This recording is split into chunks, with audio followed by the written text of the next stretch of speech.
CPM-ൽ ഇപ്പോൾ ഒരു തെറ്റുതിരുത്തലിൻ്റെ അതെ. കാലമാണെന്ന് തോന്നുന്നുണ്ട്. ചർച്ചകളൊക്കെ അങ്ങനെയാണ്.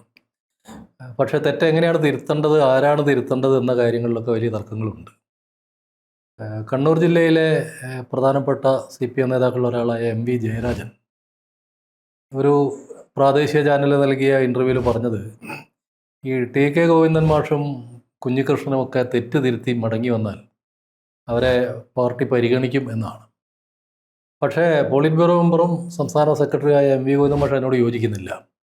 തെറ്റ് തിരുത്തിയാലും ഇല്ലെങ്കിൽ ഇവരൊന്നും ഇനി വേണ്ട, തിരിച്ചു വരേണ്ട എന്നാണ് ഗോവിന്ദൻ മാഷ് പറയുന്നത്. എന്തുകൊണ്ടായിരിക്കും രണ്ട് MLA-മാരുടെ പേരെടുത്ത് പറഞ്ഞിട്ട് അവരുടെ കാര്യത്തിൽ ക്ഷമിക്കാം എന്ന് CPM തീരുമാനിക്കുന്നതിൻ്റെ കാര്യം? അല്ല, ഇത് എനിക്ക് തോന്നുന്നത് യഥാർത്ഥത്തിൽ കണ്ണൂർ ജില്ലയിലുള്ള പൊളിറ്റിക്സ് വളരെ പേഴ്സണലായിട്ടുള്ള ഒരു ഇൻഡിവിജ്വൽസിൻ്റെ ലെവലിലേക്ക് മാറിയിട്ടുണ്ട്. കേരളത്തിലെ മറ്റ് പ്രദേശങ്ങളിൽ നിന്ന് വ്യത്യസ്തമായിട്ട് കമ്മ്യൂണിസ്റ്റ് പാർട്ടിക്ക് വലിയ സ്ട്രെങ്ത് ഉണ്ടായിരുന്ന സ്ഥലം, വളരെ ഓർഗനൈസ്ഡ് ആയിട്ടുള്ള സ്ഥലം. പക്ഷേ കഴിഞ്ഞ കുറച്ച് കാലത്തിനിടയിൽ ആ പ്രദേശത്തിൻ്റെ പൊളിറ്റിക്സിൽ ഇൻഡിവിജ്വൽസ് അവരുടെ ഗ്രൂപ്പുകൾ അവരുടെ ആളുകളായിട്ട് നിൽക്കുന്ന ഈ മട്ടിലൊരു സംഗതി വന്നിട്ടുണ്ട്. അത് ആയിരിക്കണം കഴിഞ്ഞ കുറേ കാലങ്ങളായിട്ട് ഇങ്ങനെയൊരു റെബൽസിൻ്റെ ഒരു അന്തരീക്ഷം ഉണ്ടാവാൻ കാരണം ഡെമോക്രാറ്റിക് ആയിട്ടുള്ള ചർച്ചകളിലൂടെയാണ് സത്യത്തിൽ പാർട്ടിയുടെ കാര്യങ്ങളൊക്കെ അവിടെ നടത്തിയിരുന്നെങ്കിൽ, കണ്ണൂർ ജില്ലയിലുള്ള തീരുമാനങ്ങൾ എടുത്തിരുന്നെങ്കിൽ ഇന്നത്തെ ഈ അവസ്ഥയിൽ എത്തുമായിരുന്നില്ല. പയ്യന്നൂർ കാര്യത്തിൽ വളരെ വ്യക്തമായിട്ട് തുടക്കം മുതലേ ഈ റെസിസ്റ്റൻസ് ഉണ്ടായിരുന്നു. അപ്പം ആ റെസിസ്റ്റൻസ് ഉണ്ടായ സാഹചര്യത്തിൽ രക്തസാക്ഷി ഫണ്ട് വെട്ടിച്ചു എന്ന് ആരോപിക്കപ്പെടുന്ന ആൾക്ക് രണ്ടാമതും ഇത് കുഞ്ഞികൃഷ്ണൻ തുടക്കം മുതലേ പറഞ്ഞുകൊണ്ടിരുന്നതാണ്. അപ്പോൾ കുഞ്ഞികൃഷ്ണൻ മാത്രമല്ല, കുഞ്ഞികൃഷ്ണനോട് അനുഭവമുള്ള നിരവധി പാർട്ടി പ്രവർത്തകർ പറഞ്ഞുകൊണ്ടിരുന്ന.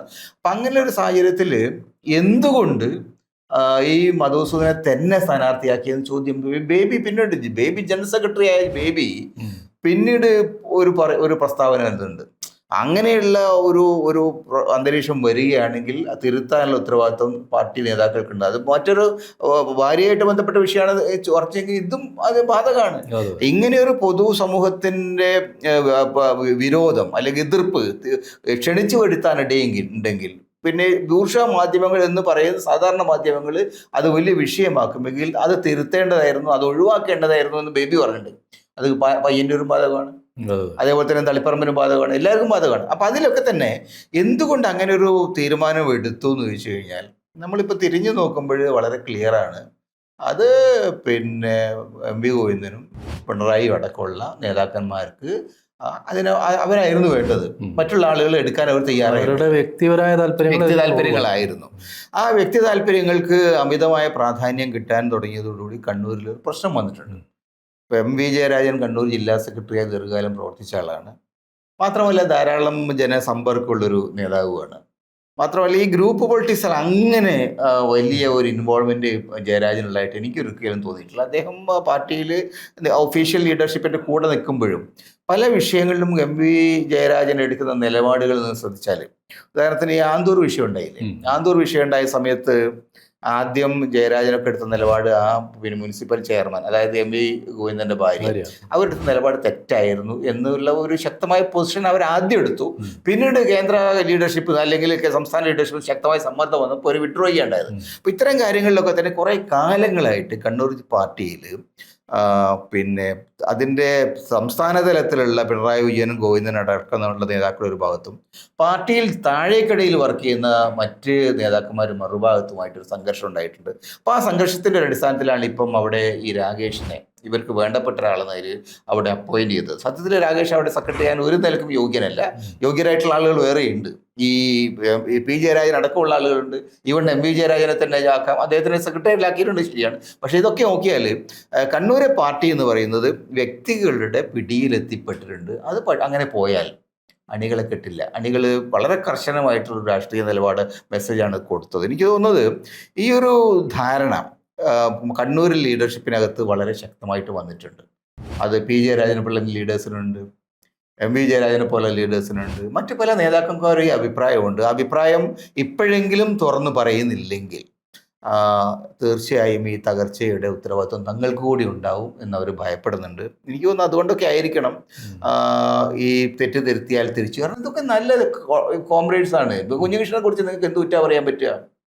അല്ല, ടി കെ ഗോവിന്ദൻ എനിക്ക് അത്ര പരിചയമുള്ള ആളൊന്നുമല്ല. പക്ഷേ അദ്ദേഹം ഒരു ഡെഡിക്കേറ്റഡ് ആയിട്ട് പാർട്ടി പ്രവർത്തകനാണ്. ഇത്രയും കാലം ഒരു തരത്തിൽ പാർലമെന്ററി സ്ഥാനം അദ്ദേഹത്തിന് കിട്ടിയിട്ടില്ല. അങ്ങനെയുള്ള ഒരാൾ പെട്ടെന്ന് അദ്ദേഹം പാർലമെന്ററി വ്യാമോഹിയും വർഗവഞ്ചകനുമാണെന്ന് ഗോവിന്ദൻ പറഞ്ഞ ആളുകൾ സമ്മതിക്കാം. അല്ല, അതിന് ടി കെ ഗോവിന്ദൻ മാഷ് പറഞ്ഞ മറുപടി ഉണ്ട്. ഗോവിന്ദൻ 3 തവണ MLA ആയി, അതെ, 1 തവണ മന്ത്രിയായി. ഇയാളോ? അത് കഴിഞ്ഞ് അദ്ദേഹത്തിന്റെ ഭാര്യയെ MLA ആക്കാൻ ശ്രമിച്ചു.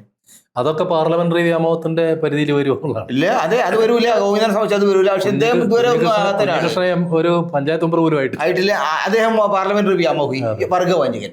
അപ്പൊ യഥാർത്ഥത്തിൽ ഒരു പ്രശ്നം അത് എനിക്ക് തോന്നുന്നത് ജി സുധാകരൻ വളരെ കൃത്യമായിട്ട് ചോദിച്ചിട്ടുണ്ട്, എന്താ വർഗം എന്ന് അയാൾക്ക് എന്താ അറിയുന്നത്?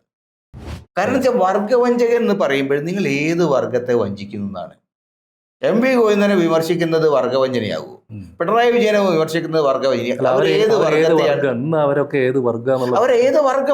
വർഗം എന്ന് പറയുമ്പോൾ നിങ്ങൾ തൊഴിൽ വർഗം ജാതിയുടെ അടിസ്ഥാനത്തിലല്ലല്ലോ, മതത്തിന്റെ അടിസ്ഥാനത്തിലല്ല. നിങ്ങൾ ചെയ്യുന്ന തൊഴിലിന്റെ, നിങ്ങൾ ഏത് തരത്തിലുള്ള ഉൽപാദന ബന്ധങ്ങളിലാണ് ഏർപ്പെടുന്നില്ലല്ലോ. നിങ്ങൾ ചൂഷണം ചെയ്യപ്പെടുന്ന ആളാണോ, ചൂഷണം ചെയ്യുന്ന കൂട്ടത്തിൽപ്പെട്ടാണോ? ഇതാണ് വർഗത്തിന്റെ അടിത്തറ.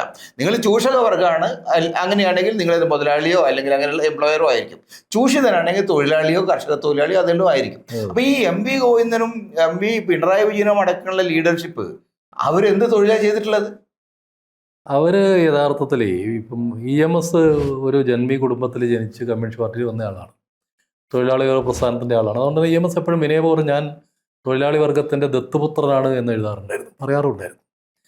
പിണറായി വിജയനും എം വി ഗോവിന്ദനും വിജയരാഘവനും ഒക്കെ യഥാർത്ഥത്തിൽ ബൂർഷ വർഗത്തിന്റെ ദത്തുപുത്രന്മാരാണ്. ബൂർഷ വർഗത്തിന്റെ ദത്തുപുത്രന്മാരായി മാറിപ്പോയവരാണ്. ആ ഒരു വർഗപരമായ വ്യതിയാനത്തെക്കുറിച്ച് കേരളത്തിലെ ജനങ്ങൾ വേണ്ടത്ര അറിയുന്നവരല്ല. പക്ഷേ ഇപ്പോൾ വിമർശനങ്ങൾ വരുന്നുണ്ട്. ഇവരുടെ വർഗ താല്പര്യങ്ങൾ തൊഴിലാളി വർഗത്തിൻ്റെയോ കർഷകരുടെയോ താല്പര്യങ്ങളല്ല എന്നത് കുറെ കൂടി അടിത്തട്ടത്ത് വിമർശിക്കപ്പെടുന്നുണ്ട്. പിന്നെ എനിക്ക് തോന്നുന്നൊരു കാര്യം, ഇപ്പം CPM-നും CPI-ക്കും മറ്റു ഘടകകക്ഷിക്കും എല്ലാം കൂടി ഒരു 35 സീറ്റാണ് അസംബ്ലിയിലുള്ളത്. ഒരു രാജ്യസഭാ മെമ്പർ ഉണ്ടാക്കണമെങ്കിൽ ഒരു 36 സീറ്റ് വേണം. ആ കണക്ക് വളരെ പ്രധാനമാണ്. ഈ 35 സീറ്റിൽ നിൽക്കുന്ന ഒരു മുന്നണിക്ക് ഒരു രാജ്യസഭാ മെമ്പറെ കിട്ടണമെങ്കിൽ ഒരു MLA കൂടി വേണം. അപ്പൊ അത് എങ്ങനെയെങ്കിലും ഇവരെ തിരിച്ചു കൊണ്ടുവന്ന് കൂടെ നിർത്താൻ പറ്റുമെന്നുള്ള ആ കണക്കുകൂട്ടലും കൂടി. പക്ഷെ അത് എം വി ജയരാജന് അതുകൊണ്ട് എന്ത് ബെനിഫിറ്റ് ഉള്ളത്? അല്ല, അതല്ല, പാർട്ടിക്ക് ഒരു രാജ്യസഭയിൽ കേരളത്തിൽ നിന്ന് ആരും ഇല്ലാതാവുക എന്നൊക്കെ പറയുന്നത് CPM-നെ സംബന്ധിച്ചൊരു വലിയ പ്രശ്നമല്ലേ? CPI-ക്കും CPM-നൊക്കെ വലിയ ബുദ്ധിമുട്ട്. പിന്നെ അത് ബോധ്യം എം വി ഗോവിന്ദനോട് വേണ്ടേ? അയാളാണല്ലോ സംസ്ഥാന സെക്രട്ടറി. അതെ. ഗോവിന്ദനെ സംബന്ധിച്ച് ഇത് മൊത്തം തകർന്ന് തരിപ്പണായതുകൊണ്ടും ഇതിൻ്റെയൊക്കെ ഉത്തരവാദിയിൽ ഗോവിന്ദനോട് ഉത്തരവാദിത്വം ഉണ്ടെന്നുള്ള ആക്ഷേപം വരുന്നുണ്ട്. അദ്ദേഹം ആകെ അപ്സെറ്റാണ്. അദ്ദേഹത്തിന് യഥാർത്ഥത്തിൽ വസ്തുതാപരമായിട്ട് കാര്യങ്ങളെ കാണാൻ പറ്റാത്ത. എനിക്ക് തോന്നുന്ന ഒരു പ്രശ്നം, വളരെ ഇതൊരു ക്രൈസിസ് പീരീഡാണ്. ഈ ക്രൈസിസിന്റെ ഒരു പീരീഡിൽ സ്വാഭാവികമായിട്ടും കമ്മ്യൂണിസ്റ്റുകാരുടെ ലെവൽ ഹെഡഡ് ആയിട്ട് വളരെ ആഴത്തിലുള്ള ഒരു നിലപാടുകൾ ദീർഘമായ പരിശോധന അടിസ്ഥാനത്തിലാണ് എടുക്കേണ്ടത്. ഇവിടെ അതല്ല എടുക്കപ്പെടുന്നത്. നിങ്ങൾ പിന്നെ ഓരോ നേതാക്കന്മാരും ഓരോ വഴിക്ക് ഓരോ പ്രസ്താവന നടത്തുന്നു. ഇവർക്ക് തമ്മിൽ ഒരു കലക്റ്റീവ് ലീഡർഷിപ്പ് ഉണ്ടോ എന്ന് വെച്ചാൽ എനിക്ക് തോന്നുന്നില്ല അങ്ങനെ ഒരു കലക്റ്റീവ് ലീഡർഷിപ്പ് നിൽക്കുന്നുണ്ട്. അങ്ങനെ ഒരു ആഭ്യന്തരമായ ചർച്ചയുടെ അടിസ്ഥാന നിലപാടുകൾ എടുത്തിട്ട് പാർട്ടി ഒന്നിച്ചു നിൽക്കുക എന്നുള്ള സംവിധാനം ഇല്ല. കാരണം ഈ കാര്യങ്ങളൊക്കെ കഴിഞ്ഞ് പാർട്ടി സംസ്ഥാന കമ്മിറ്റി അടക്കം ചർച്ച ചെയ്തതിന് ശേഷം അതിൻ്റെ എന്താ പറയുക തീരുമാനങ്ങൾ എന്ന മട്ടിൽ എം വി ഗോവിന്ദൻ പത്രക്കാരോട് പറഞ്ഞ കാര്യങ്ങൾ സത്യത്തിൽ കമ്മിറ്റിയിൽ വന്ന ചർച്ചകളുടെ യഥാർത്ഥത്തിലുള്ള ഒരു അന്തസത്ത, അതിൻ്റെ ഒരു ആക്ച്വലായിട്ടുള്ള ഒരു ഇൻറ്റൻസിറ്റി പ്രകടിപ്പിക്കുന്നതായില്ല. ഒരു തരം എന്താ പറയുക കവറപ്പ് രീതിയിലാണ് അദ്ദേഹം പറഞ്ഞത്. അപ്പോൾ സ്വാഭാവികമായിട്ടും പാർട്ടിയിൽ പല തലങ്ങളിൽ പല നേതൃത്വത്തിൻ്റെ പല തലങ്ങളിൽ ഇതിനോടൊരു വിയോജിപ്പുണ്ട്. കാരണം പാർട്ടി എടുത്ത തീരുമാനങ്ങൾ പോലും വേണ്ട വിധം കമ്മ്യൂണിക്കേറ്റ് ചെയ്യുന്നില്ല. മാത്രമല്ല അതിൻ്റെ ഒരു ഗൗരവം അതിൻ്റെ ഇൻറ്റൻസിറ്റി പ്രകടിപ്പിക്കുന്ന രൂപത്തിൽ അദ്ദേഹം പെരുമാറുന്നില്ല. അദ്ദേഹം കാര്യങ്ങളെ കാണുന്നത് വളരെ ഒരു എന്താ പറയുക ഒരു ഫ്ലിപ്പൻ്റ് ആയിട്ടുള്ള ഒരു രീതിയിലാണ്. അതൊരു സീരിയസ് ആയിട്ടൊരു പൊളിറ്റിക്കൽ ലീഡർഷിപ്പിൻ്റെ ഇത് കാണിക്കുന്നില്ല. ഇതൊക്കെ എല്ലാ തലത്തിലും കഴിഞ്ഞ ദിവസം അസംബ്ലിയിൽ നിങ്ങൾ എന്താ കണ്ടിരിക്കുന്നത്? പ്രതിപക്ഷ നേതാവ് അവിടെ ഇരിക്കുന്നു, ബാലഗോപാൽ പറഞ്ഞു എന്തെങ്കിലും ഒന്ന് പറയണം. എന്തെങ്കിലും പറയണമെന്ന് ബാലഗോപാൽ സഹിയിട്ട് പറഞ്ഞായിരിക്കും. പരസ്യമായിട്ട് പറയേണ്ടി വരികയാണ്. കേട്ടോണ്ടിരിക്കുകയാണ് അവിടെ പ്രതിപക്ഷ അങ്ങനെ മറ്റേ ആൾ അങ്ങനെ ഇരിക്കുകയാണ്. അപ്പൊ ഇത് ഇയാൾ എന്താ പറഞ്ഞ പണിറ്റു. അപ്പൊ ഈ തരത്തിൽ മറ്റേ പ്രതിപക്ഷ നേതാവിന് എണീക്കണമെങ്കിൽ കടലാസ് വരണ്ടേ? അതെ, സ്വന്തം ഈ തരത്തിൽ പാർട്ടിയുടെ ഇൻഎഫക്റ്റീവ്നെസ് ഒരു വലിയ വിപ്ലവ പ്രസ്ഥാനമായിരുന്നു പാർട്ടി. ഇല്ല, സ്പീക്കർ തന്നെ ബാലഗോപാൽ അങ്ങനെ പെരുമാറിയത് ശരിയായില്ല എന്ന് പിന്നീട് പറയണ്ടേ? കാരണം ഇത്രയും സീനിയറായ 10 വർഷം അങ്ങനെ അയാൾ അവിടെ ഇരിക്കണ്ടല്ലോ, അയാൾക്ക് മാറി വീട്ടിൽ വേറൊരാളെ ഏൽപ്പിക്കാലോ ഈ പണി. തനിക്ക് ചെയ്യാൻ കഴിയില്ലെങ്കിൽ, കാരണം ഒരു പ്രശ്നം എന്താ അറിയോ, ഞാനത് കണ്ട ഒരു പ്രത്യേകത എന്ന് വെച്ചാൽ പിണറായി വിജയൻ പ്രതിപക്ഷ നേതാവായിട്ട് ആദ്യമായിട്ടിരിക്കുക.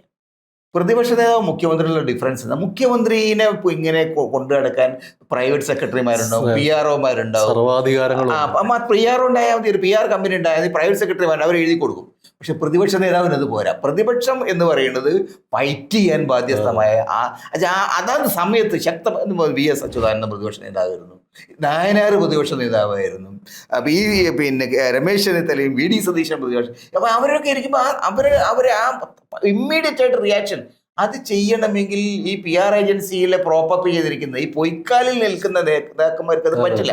ഇദ്ദേഹം പൊയ്ക്കാലിൽ നിൽക്കുകയാണ്. ആ പൊയ്ക്കാലിൽ നിൽക്കുന്ന ഒരാളെ വെച്ച് പ്രതിപക്ഷ മുഖ്യമന്ത്രിയായിട്ട് നിങ്ങൾക്ക് നടത്താം. മുഖ്യമന്ത്രി വേറെ ആളുകൾ ഭിന്ന ഡ്രൈവിംഗ്, പക്ഷെ പ്രതിപക്ഷ നേതാവ് എന്ന് പറഞ്ഞ ആൾ പിൻസീറ്റ് ഡ്രൈവിംഗ് പറ്റില്ല. അവിടെയാണ് ഇപ്പൊ പ്രശ്നം.